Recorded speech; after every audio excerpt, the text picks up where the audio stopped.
എല്ലാ കളികൾക്കും നമസ്കാരം. അപ്പോൾ ഞാനിപ്പോൾ കർണാടകയിലുള്ള, അപ്പോൾ ഇന്നാണ് കർണാടക ശരി ക്രോസ് ആയത്. അപ്പോൾ ഞാൻ ഏകദേശം മൂകാംബികയ്ക്കാണ് അടുത്ത ഡെസ്റ്റിനേഷൻ.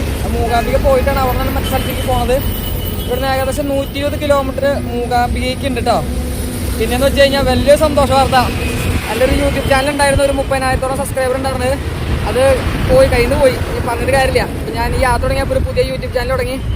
അത് കുറച്ച് മുമ്പ് 100 സബ്സ്ക്രൈബർ ആയിട്ടുണ്ട് കേട്ടോ. നമ്മളെ വീഡിയോസ് 1000-10,000 പേര് കാണുന്നുണ്ട്, പക്ഷേ 100 പേരുള്ള ഇപ്പോൾ സബ്സ്ക്രൈബ് ചെയ്ത് സപ്പോർട്ട് ചെയ്തിട്ടുണ്ട്. വളരെ നന്ദി.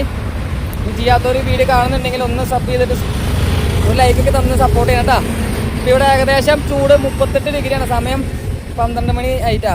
38 ഡിഗ്രിയോളം ചൂടുണ്ട്. അപ്പോൾ വരണ വഴിക്ക് ഒരു ഹൈവേയുടെ സൈഡിൽ എന്ന് വെച്ച് കഴിഞ്ഞാൽ എൻ്റെ ഈ ബാക്ക് സൈഡിൽ കാണുന്നത് കർണാടക പോർട്ട് അതോറിറ്റിയുടെ ഏരിയ ആണ് കേട്ടോ. പോർട്ട് മറ്റേ കണ്ടെയ്നറും നമ്മളൊക്കെ വരുന്ന സംഭവം, കപ്പലൊക്കെ വരുന്ന സ്ഥലമാണ്. പിന്നെ അതിനിടയിൽ കുറേ മരങ്ങൾക്കിടയിൽ അടിപൊളി ഒരു സ്ഥലം കിട്ടി. അപ്പോൾ ഞാൻ ഉച്ചയ്ക്ക് ഭക്ഷണം കഴിച്ചിട്ടില്ല. അപ്പോൾ ഇനി ഭക്ഷണം കഴിക്കാൻ പോകുമ്പോൾ ഇങ്ങനെ സ്ഥലം കിട്ടില്ല. അപ്പോൾ ഒരു ആപ്പിളൊരു മാങ്ങയുണ്ട്, ഇത് കഴിച്ച് ഉച്ചക്കലത്തെ കാര്യം അഡ്ജസ്റ്റ് ചെയ്യണം. അതുപോലെ തന്നെ നമ്മളെ വെല്ല, അവർക്ക് പിന്നെ സമയാസമയത്ത് പെടിഗിരിയും ബിസ്ക്കറ്റും സംഭവമൊക്കെ ഉള്ളതുകൊണ്ട് കുഴപ്പമില്ല. പിന്നെ ചൂട് തീരെ കൊള്ളാൻ പറ്റില്ല. ഇനി ഹോട്ടൽ നോക്കി പോയി കഴിഞ്ഞാൽ തണൽ കിട്ടില്ല. അപ്പോൾ ഇവിടെ 4 മണി വരെ വെയിറ്റ് ചെയ്തിട്ട് യാത്ര മുന്നോട്ട് പോകാനാണ് പ്ലാൻ. സൈക്കിളൊക്കെ അവിടെ വെച്ചിട്ടുണ്ട്, ഞാൻ കാണിച്ചു തരാം.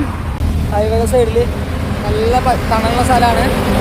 അതിൽ ഏറ്റവും വലിയ വിറ്റ് വെല്ല വണ്ടിയിൽ നിന്ന് ഇറങ്ങിയ വഴിക്ക് ഇങ്ങനെ ഇറങ്ങി വെല്ലേ നീ കണങ്ങി കിടക്കല്ലേ, നോക്ക് നമ്മൾ കുഴിയൊക്കെ എടുത്ത് മണ്ണൊക്കെ മാന്തി സെറ്റാക്കി എടുക്കാം. വെല്ലേ വെല്ലേ എന്നാ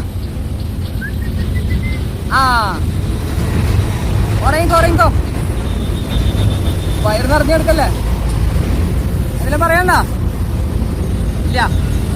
ഓക്കെ, അപ്പോൾ ഇതാണ് ഇപ്പോൾ നമ്മൾ നിൽക്കുന്ന നല്ല അടിപൊളി തണുന്ന സ്ഥലം. അപ്പോൾ ഞാനിവിടെ തന്നെ ഇങ്ങനെ ഇരിക്കാനുള്ളൊരു ശ്രമത്തിലാണ്. കേസുള്ളത് 2ാം ഘട്ടമായിട്ടുള്ള യാത്ര. ആദ്യത്തെ ഘട്ടം കൊണ്ട് നമ്മൾ ഏകദേശം സൗത്ത് ഇന്ത്യ ഫുൾ ഫിനിഷ് ചെയ്തിട്ട് മധ്യപ്രദേശ് ബോർഡർ എത്തിയതാണ്. നമ്മൾ സ്ട്രൈറ്റ് ഇപ്പം അങ്ങോട്ട് പോകണ്ടേ, പക്ഷേ നമ്മൾ മൈസൂർ റൂട്ടൊന്നും പിടിക്കാണ്ട് നേരെ വരാത്ത റൂട്ട്, പക്ഷേ കേരളത്തിൽ നമ്മൾ ആദ്യം സഞ്ചരിച്ചിട്ടില്ല. അപ്പോൾ കേരളം എറണാകുളം, തൃശ്ശൂർ, മലപ്പുറം, കോഴിക്കോട്, കണ്ണൂർ, കാസർഗോഡ് വഴിയാണ് പിടിച്ച് മംഗലാപുരം,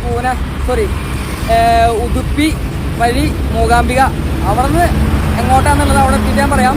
പോണ വഴിക്കാൻ ടാസ്ക് ഉണ്ട്. ഇവിടെ നിന്ന് 120 കിലോമീറ്ററിൽ ഒരു 20 കിലോമീറ്ററോളം നല്ല കയറ്റം കാര്യങ്ങളൊക്കെ ഉണ്ടെന്നാണ് ജെമിനി പറഞ്ഞത്. ജെമിനി പറയുന്നതല്ല സത്യമാണെന്ന് അറിയില്ലെങ്കിലും ഞാനിപ്പോൾ ജെമിനി നല്ല രീതിയിൽ വിശ്വസിക്കുന്നു. എന്തായാലും യാത്ര മുന്നോട്ട് പോട്ടെ. അപ്പോൾ എല്ലാവരും സപ്പോർട്ടും കാര്യം ഉണ്ടാവണം. കമൻ്റ് ഒന്നും ഇട്ട് സമയം കളയാനില്ലെങ്കിലും വേണ്ട, പോകുന്ന ലൈക്കെങ്കിലും സബ്സ്ക്രൈബ് ചെയ്യാത്തൊരു സബ്സ്ക്രൈബ് ചെയ്തിട്ടൊന്ന്